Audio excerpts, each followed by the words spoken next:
नमस्कार दोस्तों, आज हम देखेंगे जो प्री बोर्ड एग्जामिनेशन 2021 है कक्षा 10वीं का जो जनरल इंग्लिश का पेपर है उसका हम हल देखेंगे। तो देखिए यहाँ पे पहले क्वेश्चन में हमसे एक अनसीन पैसेज पूछी गई है।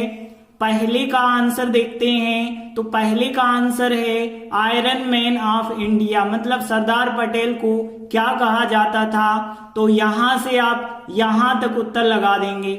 यदि हम दूसरा देखें सरदार पटेल के पास कौन सी स्किल थी, तो यहाँ पे देखिए ये रहा दूसरा आंसर, यहां से यहां तक हो जाएगा। इसके बाद तीसरा देखें तो यहाँ पे तीसरा आप यहाँ बट से लगा के यहां तक लगा देंगे, तीसरा आंसर हो जाएगा। चौथे की बात करें, यहाँ 3 ऑप्शन दिए गए हैं, एडमिनिस्ट्रेशन इसका राइट आंसर हो जाएगा। फिर देखिए 5वें की बात करें तो लक का आपको सेम मीनिंग ढूंढना है, तो फॉर्चूनेट जो हो जाएगा इसका आंसर होगा। इसके बाद दूसरा क्वेश्चन में भी एक पैसेज है। तो यहाँ पे देखिए पहले क्वेश्चन का जो आंसर होगा यहां से आप लगाएंगे the evening star does shine the birds are silent in the air, next तक लगाएंगे, यहां तक आंसर होगा पहले का। फिर देखें दूसरा यहाँ पे है, यहाँ ऑप्शन दिए गए हैं, तो यहाँ पे फ्लावर इसका राइट आंसर है। तीसरा देखिए चंद्रमा क्या करता है, तो यहाँ पे लिखा है कि with silent delight sits and smile on the night, इतना तक आंसर आप लगाएंगे इस तीसरे का। फिर व्हाट डू एंजल्स डू, तो यहां से देखिए यहां से यहां तक आंसर लगाएंगे, ये हो जाएगा चौथे का आंसर। और फिर देखिए डी स्कैंड का विलोम शब्द एस्कैंड होता है। तो इस प्रकार से ये पैसेज हो गई। देखिए तीसरे क्वेश्चन में भी पैसेज आई है। देखिए पहले क्वेश्चन का यदि हम आंसर मिलाएंगे तो आप यहां से लगाएंगे द पिलर वाज, और यहां तक आपको स्पोक्स तक लगाना होगा पहले का आंसर। इसके बाद दूसरा देखिए which animals are carved on the pillar, तो यहाँ पे देखिए यहां से लगा के आपको यूनिवर्स तक आंसर लगाना होगा, ये हो जाएगा सेकंड का आंसर। इसके बाद थर्ड क्वेश्चन देखिए what is the national emblem for, तो देखिए तीसरे का आंसर पहली लाइन हो जाएगी, यहां तक लगाएंगे, तीसरा हो जाएगा। इसके बाद चौथे का देखिए 24 हो जाएगा आंसर। फिर ग्रेट का नाउन फॉर्म होता है ग्रेटनेस, तो ये हो जाएगा इसका आंसर। इस प्रकार से तीनों पैसेज कंप्लीट।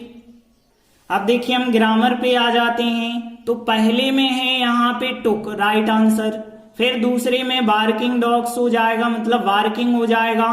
अब यहाँ पे है टू रिटर्न, राइट आंसर, और यहाँ पे हो जाएगा इसका टिल, राइट आंसर। फिर देखिए इसका हो जाएगा और राइट आंसर होगा। फिर देखिए यहां पे देखें तो इसका राइट आंसर हो जाएगा कैन। फिर देखिए अगले का यदि हम देखें तो यहाँ पे वेंट, राइट आंसर हो जाएगा। फिर यहाँ पे राइजेस, राइट आंसर हो जाएगा। यहाँ पे प्लेइंग, राइट आंसर हो जाएगा। यहाँ SDON आर्टिकल, राइट आंसर होगा। यहाँ पे बट, राइट आंसर होगा, और यहाँ पे मस्ट, राइट आंसर होगा। फिर यहाँ पे यदि हम देखें तो यहाँ पे सिंस इवनिंग होगा, राइट आंसर। इसके बाद देखिए डू एज डायरेक्ट के आंसर हम आपको बता देते हैं।